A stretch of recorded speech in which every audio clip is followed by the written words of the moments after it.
What's happening, everyone? So I am here with Valerie Wilson of MMGY Wagstaff. Val, you've been so helpful in getting Corner Table Talk here. I appreciate that. I want to check in with you and just see how you're doing. I mean, the awards are getting ready to start upstairs. Got the auditorium is full. How you feeling? You're so calm. What's going on? I'm feeling great. You know, I feel like I'm a veteran of this program, so it just all feels like when I'm here, it's definitely going to come together. I feel like I have an A team that supports, and I think it's going to be a wonderful night celebrating all these nominees and winners. Now, once everyone's in and seated and the production has kind of started, do you relax a little bit, or is there still just more, anticipation for what's about to happen? Well, now we're in the press room, and we're just getting started, and once the winners start coming in, this is going to be just as lively as that red carpet was. So it's like phases, right? Phase one, we did the carpet, now we're in the press room, and then afterwards, festivities start, so we're just beginning. Yeah. Well, I'm not going to hold you. I know you have a lot of work to do. We wanted to thank you. I know you've been a guest on our program, and here we are in Chicago. Well, thank you so much. I am so thrilled that you guys are here. This is so very important to me, so I'm really happy. And I hope you guys have a great night. Yeah, thank you. We're really grateful to you. Thanks, Val. Enjoy your evening. What's going on, everyone? Welcome back to Corner Table Talk, live here in the lovely city of Chicago, the 2023 James Beard Awards. And I am with the Southwest Chef winner, Andrew Black. Yes. Man, what's going on? You just won a big award. Yes. How you feeling? A dream come through, excited, proud of my team, proud of James Beard for recognizing all the way down in Oklahoma, and absolutely proud of Oklahoma City because we were on the brink of failing. The city stepped in and said, no, you're not going to fail. We're behind you. So is this Gray Sweater that you're referring to, yes, the restaurant? The restaurant Gray Sweater. Yeah, we're a tasting menu located in Oklahoma City. We do offer two-tier menu of 7 and 10 course. Our niche is that we source ingredients from around the world 7 days a week. We're currently in 18 countries. And so we don't flip our seats. We only serve 40 guests a night. We don't flip it. When you make a reservation, we call you and interview you first before you come and dine with us. And the kitchen is inside the restaurant. Okay, whoa. Hold on. we have to pause on that for a minute. Chef, tell me about the interview process, well, man. How does that? Thing. What was the inspiration for that? And tell me about the process. Because I wanted to go above and beyond. I give an experience along with food, and it had to go places that nobody else was going. I'll give you an example. A lady called and make a reservation. And she said, I got married in Germany. And we have the ghost whisperer and they're taking notes. She said, I had this wine, I have that beer. She showed up for a reservation. We had the exact wine, the exact beer. She just started crying. Okay. It's the level of... The interview process is really more to tune yourself into the guest, what they enjoy, their likes, dislikes. Oh, okay. And, we asked them this question that they always like, Well, we said, what kind of night, what kind of journey you want to create tonight? And we had a guy once said, I'm coming on a blind date with this lady, and I want to feel like a star. And I said, we got you. So he showed up, we put a bottle of wine, we said, sir, this is the bottle of wine you've ordered from Bangladesh, wherever. Right. Put it this way, they're married now with a kid. Well done. Well done, Chef. So it's the process. Most people might say, what makes my restaurant better from others? I always said, anyone can cook. It's the will to get up and be better today than yesterday. Consistently. Yeah. Most people get annoyed by telling somebody the same thing over and over. I wake up to make sure it's done over and over to reach the perfection of excellence. Now, this sounds impressive for one restaurant, but Chef Andrew Black, you're not just a one-restaurant chef. No. Talk about, you have some other concepts, So I have another one, it's called Black Walnut. My name is Andrew Black, and it's located on 4th and Walnut. So only a door separates these two restaurants, Gray Sweater and Black Walnut. And when I went over there to open this restaurant, I was, at the time, I'm just trying to open a great restaurant to give it to a place where all gender, color, and race can work. But I found out it's a historic community. And that's where Martin Luther King preached his first sermon. So the restaurant is this neighborhood, vibrant restaurant that you easily could have located in New York or Chicago or anywhere. It's a bit loud and vibrant and food, and it's based on your mood. Because when you wake up tomorrow, you're gonna ask yourself, what am I in the mood for? Do I need scrambled egg and potatoes, or do I need to just get lunch? So I found out that we needed to do a restaurant that based on people's mood. Do you want something salty, roast, light, fresh? And that's how the menu is designed. You know? I love that, man. I And love then that. there's a Gilded Acorn. I was in New York about 4 years ago, and I passed by Tiffany, and I said, what if there was a restaurant that embodies Tiffany, where everything is gifted? So I opened a French patisserie called the Gilded Acorn, where everything is kind of gift. You know, your croissant, Did you your go blue muffin. with Yeah, the- no, I with went the- green. You went green. We went green. And they just filmed a movie in there because it just fit the space and the time. So we're grateful. Yeah. Chef Black, I have to ask you, your spirit, man, is just infectious. This is my Thank first you. time meeting you, but you have this presence about you. And, part of the James Beard Award is recognizing chefs who impact their community in a broad way. I do believe that restaurants have a role to play in society. Yes. How do you see that expanded platform that you're now given? So I'll tell you this. Before I received this James Beard, I used to go on my phone and I would call up people that have received James Beard already. And I'd email, I'd do everything. And I never got a call back. But I knew they were busy. I never held it against anyone. All I was trying to do is to get help to raise money to help the charity that I support and beloved so much, Freedom City Kids. So I am very involved and a pusher to help kids in need. These are kids that need after school care, summer care, before school care, a guidance to show them and help them to go out in the world. And it's all color, gender, race, everyone is accepted.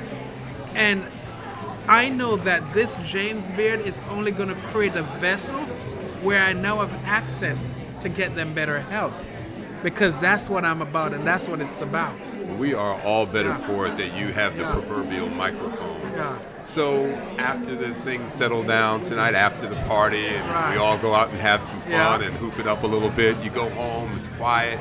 In that moment of solitude, man, who are you going to thank? Who are you going to look to and give gratitude to? I think I'm going to thank more than anything the ones who came and the ones that didn't believe in us. Because here's why. Those are the people that make you stronger if you have a good mindset. If you're focused and driven and you have good faith, those are the ones that's going to drive you. Your friends are sometimes going to tell you what you want to hear because they're afraid to.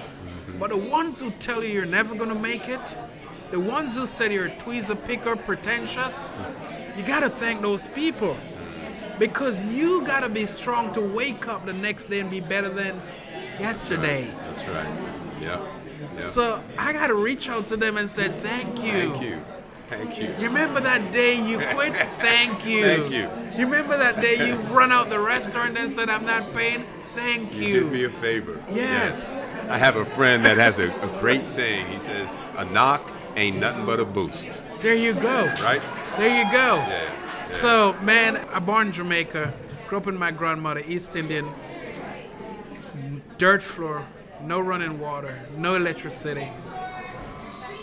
When I left home, very young, my dad said to me, be honest, be fair, be firm. Look around, all we have is love for each other. No matter what's going on in the world, stay true to yourself. That's how I've lived my life, all my life. Yes, sir. I've lived my life all like that. Well, I have to say, man, I love the path that you're Thank on. you. Yeah, keep your voice out there, man. Thank We you, need man. to hear from We're you. going to do big things. I believe that. Stay in touch. Love Yes, it, sir. man. Thank there you. go. Congratulations. Thank you so much. Yes, my Such pleasure. a pleasure. I am here with Kaylee, who is representing representing the Manskys, who just won pastry. Yes. Best pastry of the year, right? Isn't that exciting? Crazy. Yeah, It's so you literally ran up so there, gave a overwhelming. little speech. Yeah, I did. I tried. So tell Here me we about are. your experience with the Manskys. What was that experience like for Yeah, you? absolutely. So I started working with the Manskys back in 2016, 2017 as their pastry girl. So I would just sell those croissants behind a cute little counter, that very famous, well-known counter that's filled with 200 plus pastries every day, but specifically Saturdays and Sundays, it's like really overflowing. So in 2017, and then fell in love with who they are as people. Like, yes, they're impeccable chefs and they have amazing track records, but these people tuck their kids into bed every single night, get them off to school every single morning, while running 6 restaurants in the Los Angeles area and 17 in the Philippines. And that kind of balance, dedication, and heart for what they do is why I was like, I'm with you all forever, man. yeah. Put me What- wherever you need me. So, I mean, you kind of described it, but what would you say is the magic of Republique? The space is amazing, the service is incredible, the food, I mean, it's got everything, but tell me from your perspective what you think makes that room just click. It's gonna be corny, but it is the love that is poured into every ounce of the dish that's presented to you. Yes, the food is remarkable, but their skill and their talent is beyond, but they're also really incredible teachers. And so Chef Margin Walter can't be at every restaurant 24 hours a day, right? But they bring in people from all over the world to learn and are just as impeccable at their craft. Like, they are people who see hungry, excited young chefs and want them to soar and open up their own stuff later on down the line. And Chef Walter and Marge know how to curate that really, really well and give them the tools to soar. And you can taste it in the food, honestly. You certainly can, yeah, Yeah. no doubt. So you were in LA for a long time, you're a native of Chicago, we're Yes, back sir. in Chicago now, so Yes, how does it feel sir. to you to be home? I'm happy. I miss some Lou Malnati's deep dish, butter crust, pizza. Okay, LA, I love a kale salad and like big fan of the LA food scene for sure. But there's nothing like Chicago deep dish, baby. Like, Yeah. woo, it's So what's good. next for you? Great question. We're gonna go celebrate. We're gonna go celebrate at Union Station. We're gonna go bring this home back to Chef Walter and Marge. Yeah. And we're gonna cheers. Great. So- We'll tell the Manskys Brad said hello I would and love wish him the to. best. And Kaylee, so nice to meet you. It was great yeah, to meet you thank guys. You. Thank you, Thanks, guys. Kaylee. Yep, awesome. You guys are awesome. Welcome back, everyone. We are here at the 2023 James Beard Awards. Humanitarian of the Year has been awarded to Olivia Watkins and Karen Washington, Black Farmers Fund. So before we get into anything, I just want to check in. How you guys doing? How you feeling? On cloud 9, Yeah. elated. Very honored and humbled. So Olivia, you're an impact investor, right? That's what I read about you. So what exactly does that mean? What do you look to do? Yeah, so I think traditionally when people think about finance, they think about how can you make the most money that you possibly can. But oftentimes that comes at a detriment to communities and the environment. And impact investing is thinking about how can you use money as a tool to create change in the environment and in communities. And so with Black Farmer Fund, we're using capital as that tool to build community health and Black food communities. You know, I looked at your website and some of the beautiful, smiling, happy faces of the people that you are helping. How do you measure success? What's the metric by which you say this is working the way that we want it to? Yeah, I think we measure in a lot of different ways. Mainly qualitatively, we love hearing the stories of the farmers that we work with, and we love hearing how facilitating spaces for them to thrive and giving them access to capital is changing their lives. So we've heard stories about how at community gatherings and community work days, people make business-to-business connections and are doing deals together, receiving mentorship support and advice from one another. And then with the financing, being able to provide a farmer a loan and a grant that was quoted a 12% interest rate from another bank. Hearing those stories is really what success means to us. Would you agree? Karen? Without a doubt. And also building community. We have really started a huge community in the New York State area, and hopefully we're going to be branching out to more Northeast.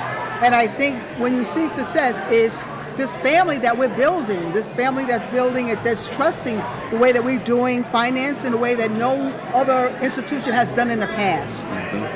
So we're New Yorkers, but I don't typically think of New York farming. I mean, I know upstate they have apples, but you don't really think of the Northeast as a place where farming is happening. But this is where you decided to make a go of it. So tell me about that. I think it takes also the fact that one thing about New Yorkers is that we are very proactive. We're out there, we're community organizers, we're activists. So it's not just about farming, we take it to another level to make sure people understand what's happening and make people accountable for what is not happening. So farming is known to be hard work, right? I mean, people always say, oh, the restaurant business is hard.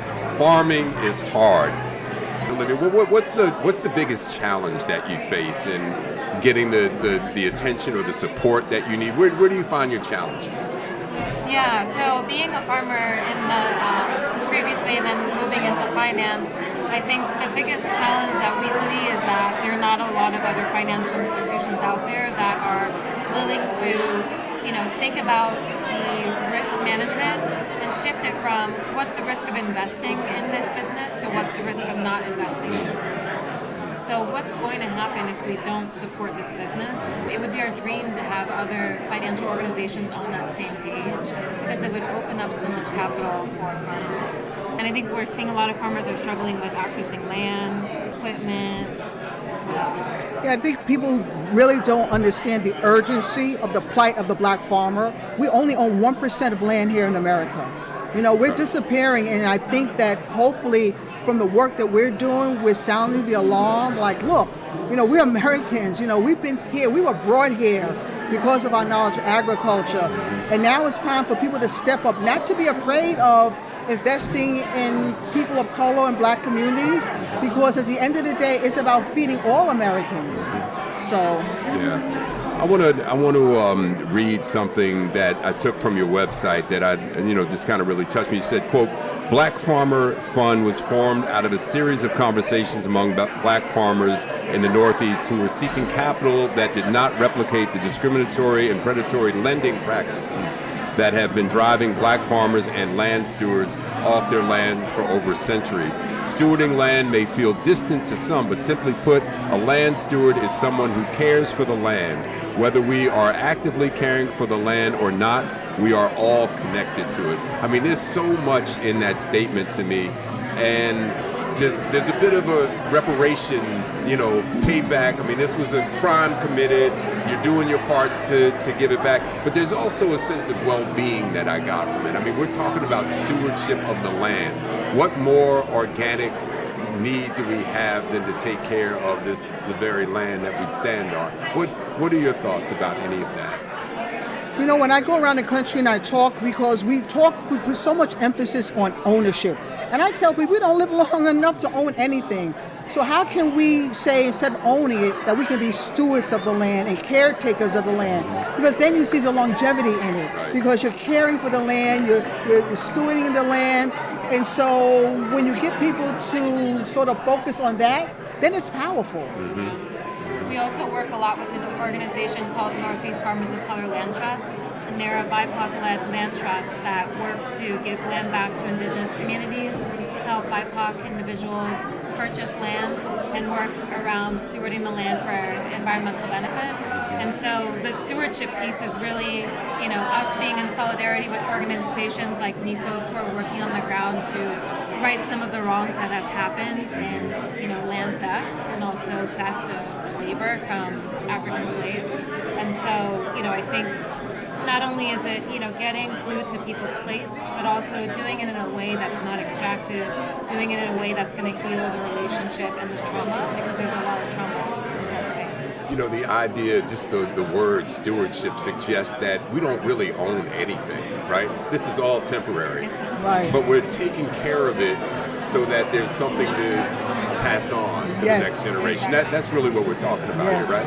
Yeah. Exactly. Yeah. I love that. Yeah, so for instance, in terms of how we evaluate the different businesses, one of the things that we look for, especially with the farmers, is if they're practicing regenerative agriculture. So are Are they doing things like adding compost back into the soil versus letting the soil erode away? Are they mitigating their water conservation so that way we can keep water for generations to come? Are they doing other practices that are contributing to the benefit of pollinators?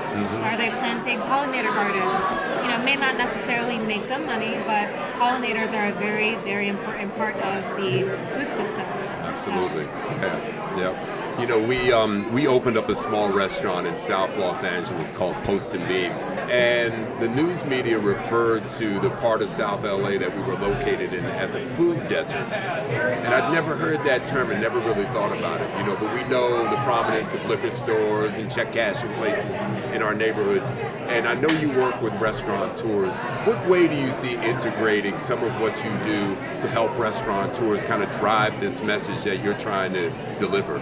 So we don't quote our area as food deserts. So we're going to term food apartheid, so that we can get people to understand the food system and its complexities, based on where you live, based on the color of your skin, how much money you make. But also we're trying to get chefs to understand the food system in a way that's more equitable. We go to a lot of the chefs and a lot of businesses to ask, are you supporting BIPOC farmers? How are you treating your laborers? We all make up this complex food system. And so when a certain part is missing, that should be questioned. And hopefully chefs are now understanding that there are Black and BIPOC farmers out there that they can reach out to that have significant varieties of vegetables based on cultural and ethnicity, which is really, really important. So a lot of excitement. We hear all the noise in the background. You two are, I'm sure, as you said, on cloud nine. You're going to go to a party afterwards. But when things settle down tonight and you're home and it's quiet, what are you thankful for? What are you most thankful for? I'm so thankful for the team at Black Farmer Fund. We're a team of 11, and it's all individuals who are incredibly passionate and committed about the work. They care about the farmers, they care about the team, and they work so hard to make this happen. We really wouldn't be here without them, and so I'm just so grateful. They're all holding it down right now as we're here at this award show. Karen? Yes, to the Black Farmer Fund team that continues to do the work, but also our ancestors. So when I go home, I'm going to thank the ancestors on whose shoulders we stand. I mean, we wouldn't be here if it wasn't for them. We just want to convey the message to continue to do the work, to continue to be seen and heard. Because this story that I talked about is American story, it's American history, and I don't want people to ever forget that. Where can we find you? Tell folks where they can find you. So our website is www.blackfarmerfund.org, and we're on Instagram and Twitter at @blackfarmerfund. And support us with donations and funding. Heard that. Thank you so much for joining Corner Table Talk. What a pleasure. Humanitarian of the Year Award. Thank you. Such a pleasure. Thank you so much. Yep. What's happening, everyone? Here at the 2023 James Beard Awards with the Emerging Chef winner, Damarr. What's happening, man? Damarr Brown from Virtue. Now, Virtue is here in Chicago, man. We had dinner there on Saturday night. The food was exceptional. But first and foremost, how you feeling, man? Congratulations. I feel great. I'm still vibrating right now. It's an amazing feeling. Yeah, who are you here with? Who are you celebrating with? My girlfriend's here. Some of my team from Virtue is here, which is pretty much my family, so I got family surrounding me. Good, man. So we know that restaurant work is no joke. You have to put in the work, man. So tell me what the journey has been like for you to this point. It's been long. I started at MK Restaurant 13 years ago, which Chef Erick Williams was a chef at that point. I was around 18, 19 years old. I stayed there for 7 years, so I grew up in that restaurant. After that, I started working for the Linear Group at Royster. Spent 2 years there as a sous chef and really continued to hone my craft. Some point, Chef said that he was going to open Virtue, and I came back home pretty much. So we got the band back together. The entire management team at Virtue Restaurant has been working together for over a decade. And we're just doing what we know how to do. I'll tell you, man, it shows. You know, we went in, as I said, on Saturday night, and just the continuity, the flow of service, the menu, the execution, every dish that we had, the mac and cheese, we had crawfish and shrimp, the grits were outstanding. I mean, everything was just on the money. I know you're just processing this, but what impact would you like this to have on your career, this Emerging Chef Award from James Beard? This is a pretty big deal. I just look at it as if I can do it, that someone else can. As I mentioned, my team, they show up every day. They work really, really hard, right? We have good days, we have bad days. Today's a really good day. And it's a pat on the back for them, right? Because they helped me achieve this. And I think that it just brings more attention to the South Side.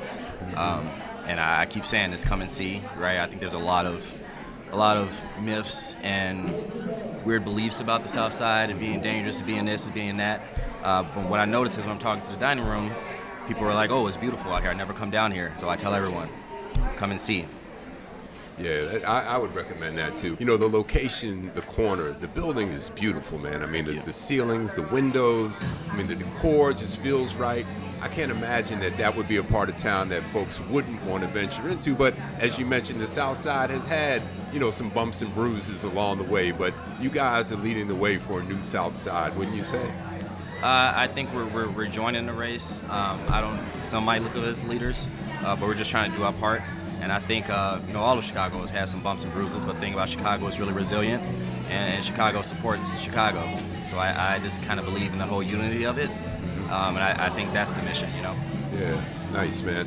So, Emerging Chef suggests that you have a lot of windshield, a lot in front of you, more so than rear view.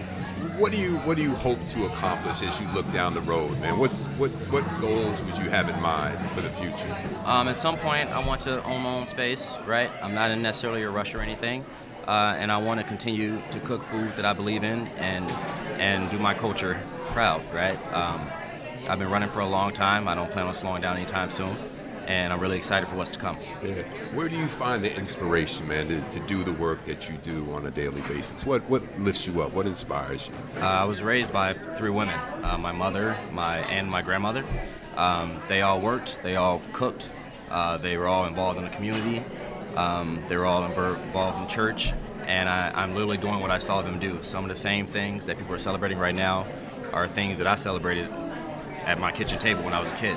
So I am doing what I was taught to do. Yeah, it's just so inspiring, man, to see our cuisine get lifted up in the way that you all are presenting it. You know, it's authentic, it's not trying to be something that it's not, but yet it's elevated at the same time, man, and it just takes the experience to a different level. I have to commend you. I know you mentioned Chef Erick Williams on the stage. Would you consider him a mentor? Yeah, Chef is like my big brother. He's been a great example for me. I've worked in a few kitchens, and my family in those kitchens have really inspired me and pushed me to grow. My team, those who are, behind me in years or in front of me in years, I find inspiration in all of them. And really the community, right? It's just the love that I feel in Hyde Park, that sense of community. I really saw it in the pandemic. They were really helpful to the restaurant, just being supportive of us, and that just makes me want to keep going. So things quiet down for you later this evening, man, and you have a little moment to yourself. Who are you going to thank? I'm going to thank the same people I thanked on stage. I'm going to thank God, because it's a blessing.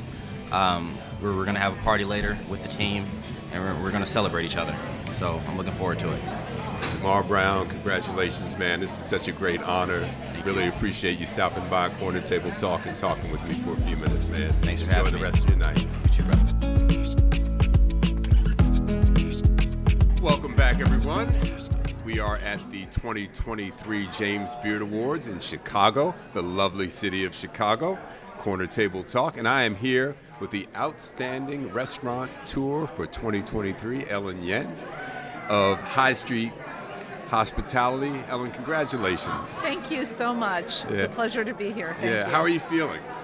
Well, I'm still in shock. My heart has finally, my blood pressure was probably racing for the last 35 minutes or so. It's an amazing honor, really. Who did you come here with? We have 4 restaurants in Philadelphia, and 2 people from each of my restaurants accompanied me, as well as my partner, Eli Culp, and my significant other, Wayne. Oh, Yeah. that's lovely. That's lovely. So, I say that restaurateurs are under-celebrated. We hear about chefs and celebrity chefs, and rightfully so. They're an important part of our industry, of course. But I like the idea of celebrating the restaurateur. It's a major accomplishment, a well-earned acknowledgement for you.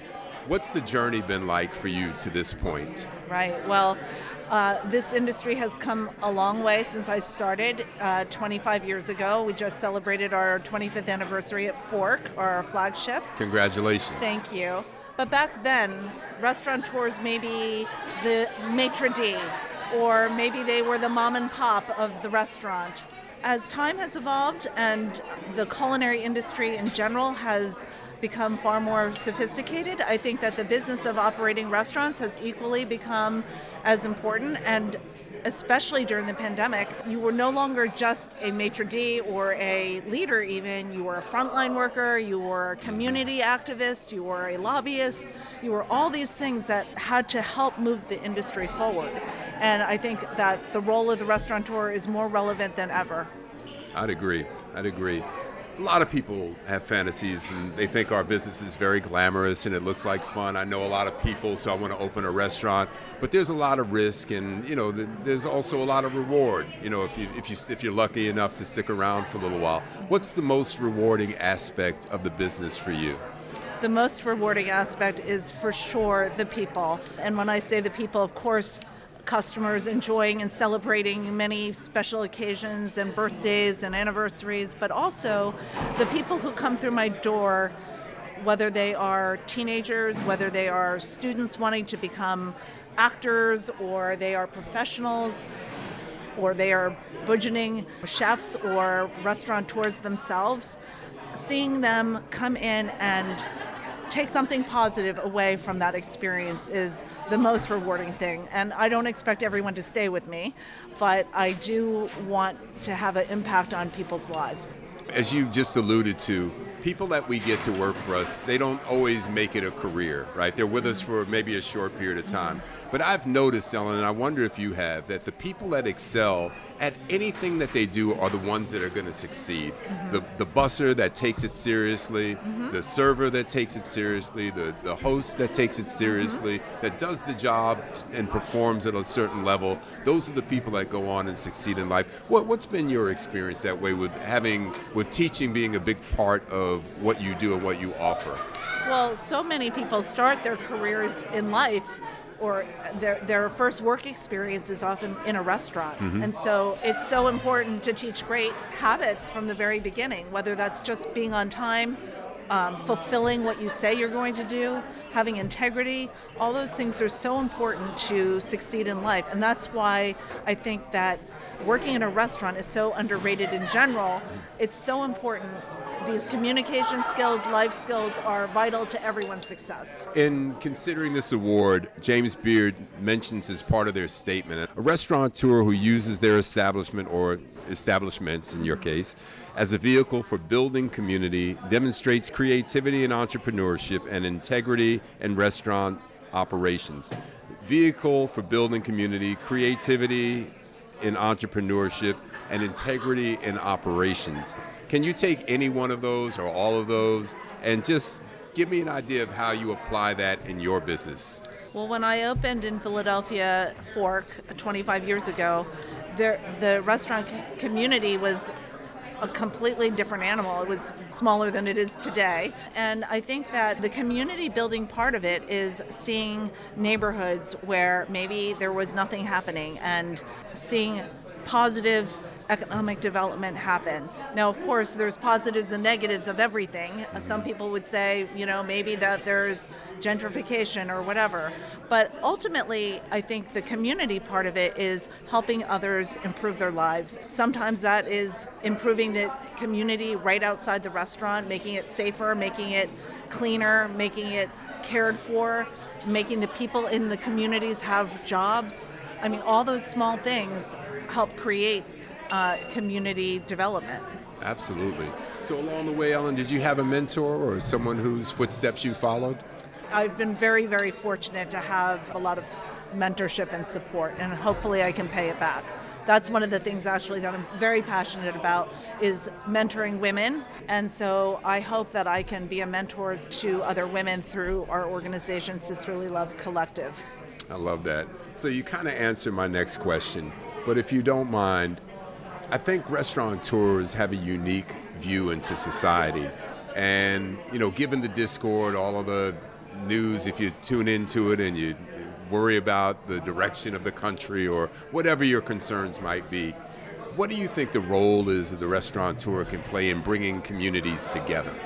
Connection, for sure. Connection. It's being an active member of the community, knowing people, being able to connect them with each other. Sometimes this person doesn't know that person. Making an intro to give an opportunity to somebody. All those things, I think, really are the behind-the-scenes components that restaurateurs do that people don't even think about. Right. So you're going to go to a party, you got a bunch of people here with you. You're going to celebrate a little bit tonight, I presume? Absolutely. I can't wait to go to Union Station and eat because I didn't eat for many hours now. Then we won't keep you much longer, but I'm curious, when you get back to the room, wherever you're staying, or you have a quiet moment and a chance to kind of absorb what's just happened, what are you most grateful for? I am absolutely most grateful for the people who have supported me, my immediate team, who I just love them. They are like family to me. Their belief in me gives me the strength to stand up there in front of thousands of people and not freak out. So. Ellen Yin, outstanding restaurateur, James Beard 2023. It's really an honor to sit with you and meet you. I have a lot of admiration for you. Thank you so much. Thank you. Thank you. Thank you. Welcome back, everyone. We are here at Corner Table Talk at the 2023 James Beard Awards in Chicago with Best New Restaurant winner, Gregory Gourdet, for Cannes in Portland, Oregon. What's happening, man? Hello. Congratulations. Thank How you you so feeling? much. I feel very elated. It's been a very, very long road to get here. Thinking back to just construction and walking around an empty space in like November with like a big coat on, wondering how I was going to pay for all this stuff. And then here we are many months later with an amazing team, tons of happy guests, thousands of people have come through our doors, and tonight we have a James Beard Award. How about that, man? So, Gregory, let me ask you, man. I mean, we're coming out of a pandemic, very shaky time for the world, but Yes. clearly, but for the hospitality industry in particular. You opened a new restaurant, man, on Yeah. the heels of that. So, tell me about what spoke to you about the building, the space, when you saw it. What made you say, this is where I'm ready to spend my time? We didn't want to design a pandemic restaurant. We wanted to listen to the values of the changes that needed to happen. We wanted to design like one of the best restaurants in the world and one of the most beautiful restaurants in the world. We found a freestanding building in a cool part of town. It's an intersection of a bunch of different neighborhoods in Portland, and I just wanted to lean into wood and nature and natural materials to kind of represent where we were in the world. Awesome. So, we hear so much from coast to coast about the shortage of labor, but you had a fantastic turnout, you say, for when you were hiring. Yes. Why do you think that was? We were just coming out of the pandemic, and we were offering something big, something different. A lot of people were attracted to the restaurant because we were doing a different type of cuisine. People were attracted to the restaurant because there's a lot of women's leadership in the kitchen. And we just kind of wanted to do things differently. We talked about it. And I think people were ready to jump on board and be a part of something big. I have a track record that proves I dream big, and I love having big teams around me who can support me, and I support them. Yeah. Now, I know you've worked with some big names in the industry. I think Jean-Georges. Yes. Right? Yes. So, Gregory, tell me about the concept food-wise. It's hard to be unique these days, but talk to me a little bit It's about hard the to menu. Be unique, but like at the same time, what we do is we're serving something that's underserved in this country. Haitian cuisine is very underserved in America. There's definitely an element of Haitian culture being misunderstood, but there's just also a lack of education on what Haiti has contributed to the world in terms of being the world's first Black republic, the first movement to be successful, to free themselves from enslavement. The Haitian liberation influenced liberation around the world. Barbecue originated in Haiti. There's so much about Haiti that we just don't know. And to be able to have Cannes and to share those bits of history and culture with our guests is extremely important to me. I'm coming to Cannes. What's something that I absolutely have to have? Yes, man? so there's the griot, which is the national dish of Haiti. It's twice cooked pork. It's served with fried plantains and pickles, which is a spicy Haitian pickle. We have our plantain buns, which are signature. And then we have a beef short rib that's rubbed in Haitian coffee. It's smoked for 12 hours, kind of leaning into that origination of barbecue, starting in Haiti with the native Taino people. That sounds wonderful, man. So part of the criteria that James Beard evaluates when thinking about awarding what you just received is the broader voice to the community that you now have, the platform that you have, and how you speak to them. Clearly, you're a spokesperson for Haiti and the culture, but how do you see the elevated platform that you now have, given this, the James Beard Award? I mean, people are really going to be checking for you now, but what's the responsibility that comes with that? I think just being an owner-operator or a chef in today's world comes with a lot of responsibility. People's livelihoods are at stake. It's really up to us to change our industry for the better, because so many issues still plague our industry, even post-pandemic, post-reckoning. I know every day is not perfect, but every day I'm surrounded by people that tell us what they need. I'm surrounded by people who want to fix things, and I wake up every day super excited to be able to go in and really listen to my team and just try to be a part of changing of our culture. Being an owner-operator, you have to be in service to your team 24/7. Like, that can never change. These people are trusting us with their livelihood, with their growth, with their development of their artistry, their development of just being a human in this world, being a young person in the workforce. We have to lead as owners and operators and chefs in all these fields, and that job never stops. That's right. Gregory, I think I kind of hear you saying something too. I mean, we've always understood the mantra, the customer's always right. But I think we've sometimes done that at the neglect of the people that we need to empower and take care of as part of our team. That sounds like it's kind of your ethos there. I mean, listen, I want to give great hospitality, we all do, but we definitely have part of our ethos where we do question our guests, because we have to have boundaries in place to protect ourselves. Coming out of the pandemic, it's important that we teach people how to be diners. People need to understand how much it actually costs to pay the staff, to pay for ingredients. Everything that we purchase with your meal has to pay for so much more than just the ingredients on the plate. If you're late for your reservation, that throws things off. If your party size changes, that throws things off. It is a business, and it's a very tight numbers game.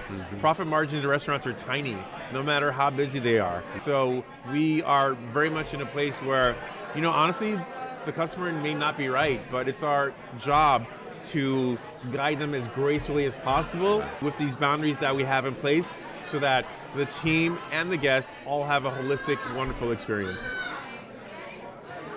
Restaurateur 101 for you young folks out there that are thinking about opening a restaurant. Some very important lessons just laid down there. So I know you brought a crew here, but the folks back in Portland, man, have got to be thrilled. What do you say to the guests that have been supporting you, the patrons that have become regular customers? I mean, we're just so grateful. I mean, the restaurant is like, we're so grateful the restaurant is busy, but we're so grateful that people keep coming to the restaurant, because you can go anywhere in Portland, people keep flying in. Like, literally every day people fly in to dine with us, and especially in this world and age where there's so many options around the country, in everyone's neighborhood, we're just eternally grateful for our loyal guests that have helped us get here today. Yeah. It's a big night, man. You're going to celebrate. Thank you all so for much. it. I'm looking forward to partying afterwards. Thank but you. before I let you go, it gets quiet when you get back to the room, wherever you're staying, man. You have that moment of solitude. What are you most thankful for? I'm thankful for my team. This is very much a team project. I really wanted this award because I really wanted to show that teamwork does lead to great things, and my team has been beside me from day one, and we're all on stage together, and this award is for them. Man, what an exciting guy. Gregory Gourdet, Khan Restaurant, Portland, Oregon. Corner Table Talk here with my man, the winner. Thank you, brother. Thank you for joining me, man. So nice to meet you. Thank you. Appreciate it. Yep. Thank you. I am here with Chef JP from Atomic's Restaurant in New York City. He just won Best Chef New York State. We are at the 2023 James Beard Awards. You got the medal around your neck.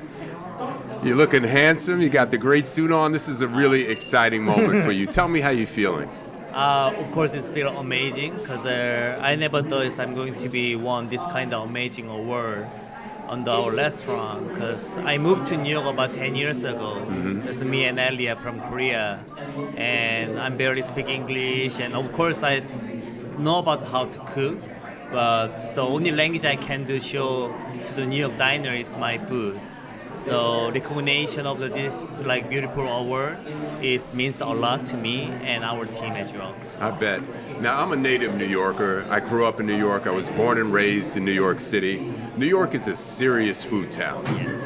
And you are the best new chef here. So tell me how that, I mean, you must have some places that you admire, some people that you admire, but what a great feeling this must be to be elevated in this way. Tell me about that. Oh, of course, like I started cooking in Korea. I used to working at the restaurant called the Jeongshik in Korea. While I'm there working at there, I always dreamed about, Thomas Keller or Daniel or Jang George is like kind of pioneer of the New York fine dining scene. So I was always reading their cookbook and dreamed about the New York City one day. And I finally landing about 10 years ago and start building my things in the New York City with my small team.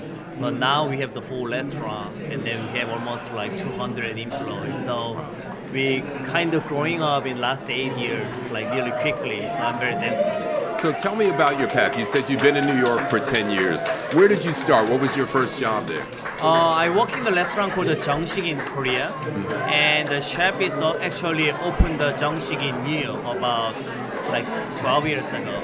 And then he called me like, oh, would you like to come to New York to cook together? Like, why not, chef? So I joined the Jeongshik in New York about 10 years ago. And I working as head chef at Jeongshik about 3 years. And then I opened my own place about 8 years ago. So you're 30th and Park, you Yeah. said, right? Yeah. So what was it about the space, the building that made you think, this is the place I want my restaurant? Aromix location is very special for me because that is like old townhouse. It doesn't look like the restaurant. Even the second floor and third floor is like residency. So we located in the first floor. It looks like just like beautiful townhouse. But I always want to building my restaurant, not like on the corner of the glass building or something, more kind of intimate, more kind of something special. So when I first time founded that location, this is a kind of dreaming location that I'm looking for. So we signed the lease. It's actually a very small restaurant. We only have 14 seats. So it's kind of you counter sitting and people sitting at the 14 seat diner.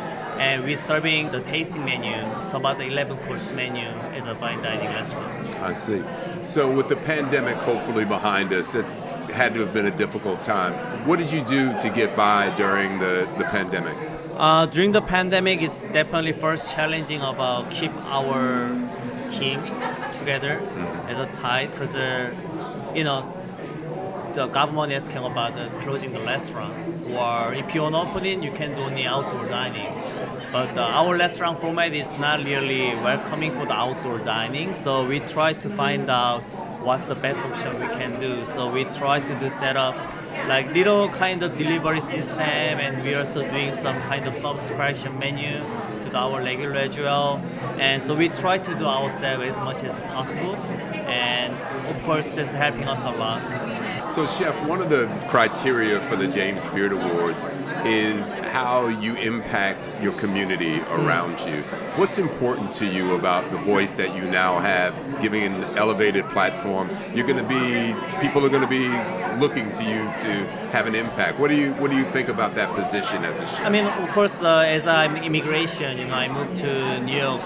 Even when I started at 30, my New York life started when I was 30. So it's like, even though as an adult, it's not easy to settle down to New York. But New York is actually welcoming me a lot as a chef, as a person. So, I mean, if you do yourself as a show who you are as a food, as a as a restaurant, I think the New York is always welcoming that. So try to find out who you are. Like what kind of food is show to the people. Always keep thinking about that on is kind of good advice for them. So when you go home tonight and it's quiet and you have a chance to kind of settle down and you think what you're grateful for, what are you most grateful for? Of course, I'm very thankful about my parents first, because they are always supporting me about choosing my career as a cook. and always they're like supporting me because move to New York is as a like other it's not easy decision, but they're always supporting me a lot, and then they always like pray for me and then my business as well. So of course I'm going to be calling my parents after this. And of course also very thankful about to my team, so I might be going to call it to my team the video call to celebration together. That's fantastic. Chef JP, Atomic's Restaurant, New York City, best chef. Congratulations, man. Thank What you a so wonderful much. honor, and thank you for spending some time with us. Thank you. So the final award of the night is perhaps the biggest award of the night. Outstanding Chef here at the James Beard Awards 2023 in Chicago, beautiful city of Chicago. It's been a lovely time, been a great time. And I'm sitting here with Rob Rupa, Oyster, Washington, D.C. You, my friend, Outstanding Chef, James Beard 2023. How you feeling, man? Electric. You're so calm. Yeah, I'm still, well, I feel like the alarm clock is going to go off in a few minutes and I'm going to wake up. But None of this happened. Yeah, this didn't none happen. of this happened. So, Rob, who'd you bring here to celebrate with, man? My joined business you? partner, my wife came with me, my sister flew out for this, and then a bunch of other friends were just here for the awards as well. So, yeah, it's been really great. Yeah. So tell us about Oyster. Tell us about the concept. Yeah, so Oyster is rooted in sustainability. About 6 years ago, after cooking for about 16 years at that point, I realized our food systems were kind of messed up and really strange, and I wanted to see some change. So I left my job that I had at the time and started developing this restaurant that was about sustainability from the ground up.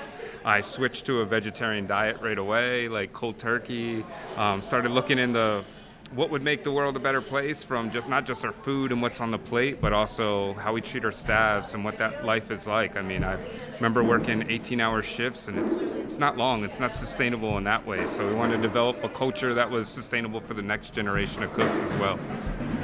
You know, that's kind of emerged through some of the conversations that we've had today. I mean, we come from an industry where obviously in hospitality we're taking care of the guests. That's a given. Yeah. But I think we've done that in the past, neglecting our staff and the people that we need to support us and that we need to support.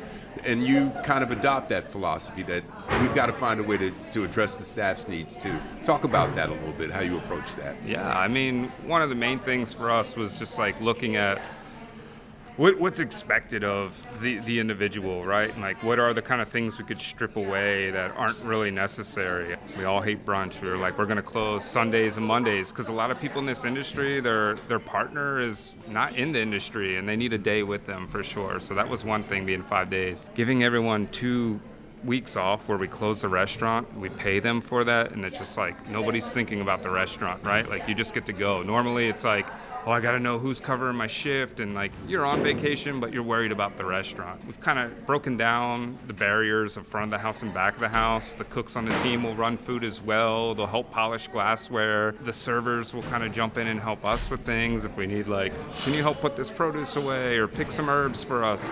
And we're all part of one tipping gratuity system where our cooks are getting paid correctly for what they're worth. It's really awful. Like, you'd have a very busy night when I came up, and you'd do like 500 covers and be working your ass off, and then find out that the server walked out with like $1,000 and you made your same hourly wage. Like, that's the troublesome inequity in our business. Exactly. Right? Yeah. And we just wanted to change that so everyone is valued and appreciated at the restaurant. It's really important to us, and just like making a good culture where we are like a fine dining restaurant. We do a tasting menu, but we're laughing and cracking jokes during service, and we're interacting with our guests, and we're making it really like this community experience rather than like you have to be very stern and look like a robot while you're cooking, and just kind of like we can all be human beings and still do this, right?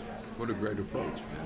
So, Rob, I've seen a lot, you probably have too, where certain establishments now are adding a subcharge on the bottom of your check of 3.5% in some cases for health care and for staff. Are you doing that, or are you finding other ways to compensate? You mentioned a shared gratuity amongst back of house. So we do a service fee that goes directly to anybody who's hourly on our team there. But for health insurance, it's something that we already paid into. I think the early days of the pandemic gave us time to kind of since we couldn't open, we couldn't get our permits. It was like this awful mess, but there's a lot of beauty in it. We got time to like reflect and look back and be like, what are some of the principles we want to provide for our staff right off the bat? And one of those was like make sure they had health insurance, making sure they needed things, or continued education would be like things that we could contribute to for individuals. So, I mean, as a chef, I mean, I've worked with many. I know the kind of hours that you put in. How do you find the time to work this kind of culture and philosophy into the business and still do your job and not be asleep at the wheel? I mean, you're talking about a kind of a holistic approach here. How do you manage that? Just take care of myself too, you know, and think about what's important to me. It's the way we've developed our hours too. Everyone comes in around 12:30 or 1 o'clock. Our last seating's at 8:30. I mean, time we're all cleaned up. Our cooks are home by 10:30, 11 o'clock if we're like hanging around, talking shop or something. But kind of creating a culture where we can develop a system where our guests, they sit between 5 and 6:30, and then they sit again at 7:45 to 8:30. We have 2 seatings that are very controlled. We know how many guests are coming in. There's a lot of communication throughout that, and the biggest thing for me is not having an ego and giving trust to the team. Like, I believe in you, believe in me, and we're all going to work together.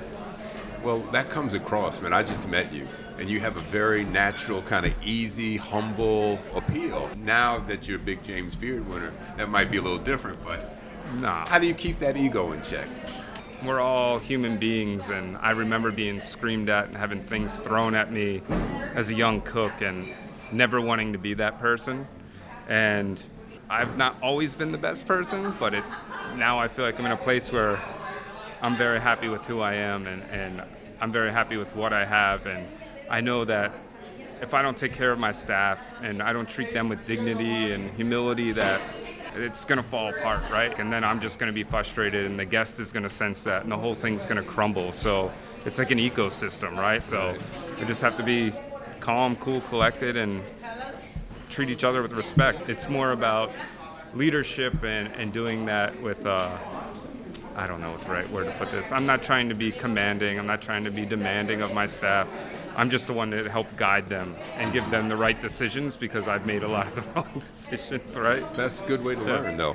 You know, a part of the ethos in the James Beard selection process is, quote, a chef who sets high culinary standards and has served as a positive example for other food professionals while contributing positively to their broader community. Chefs' profiles continue to rise. I mean, how do you feel now about kind of a larger platform maybe that you might have as a result of winning this award? What's a message that you want to continue to amplify a bit? Yeah, I mean, persistence pays off.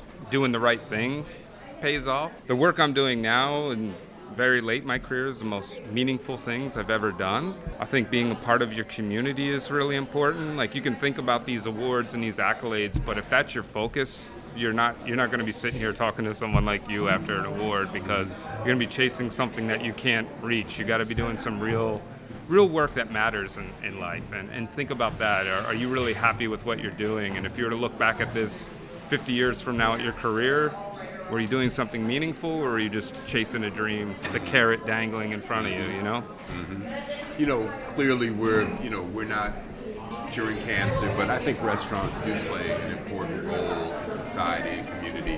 What do you think as a chef is a unique ability that we have as restaurant folks, hospitality folks, to bring communities together in kind of a time of such discord and political acrimony and all of that? Yeah, no, absolutely. I think we have a fantastic role here. It's a place where people celebrate milestones and important things, and even if they're having a kind of bad day or an off day, it's somewhere where they can come and have some escapism, and we can give them something that brings joy. I mean, it's this innate thing that we need to eat, right? We need to be nourished, but having someone else do that for you is like the true luxury. Like, forget caviar, foie gras, truffles. Like, the real luxury is that a group of human beings wake up and their deliberate purpose is to serve you food that day and give you hospitality. And that's like so beautiful, right? So I think that's really powerful, and it makes people understand to be a little more selfless in life. Love that. So you're going to go out, hang out tonight, have a good time, party a little bit, but at some point, hopefully you get a little quiet time, a little downtime. What are you going to be most grateful for when you have that moment to reflect?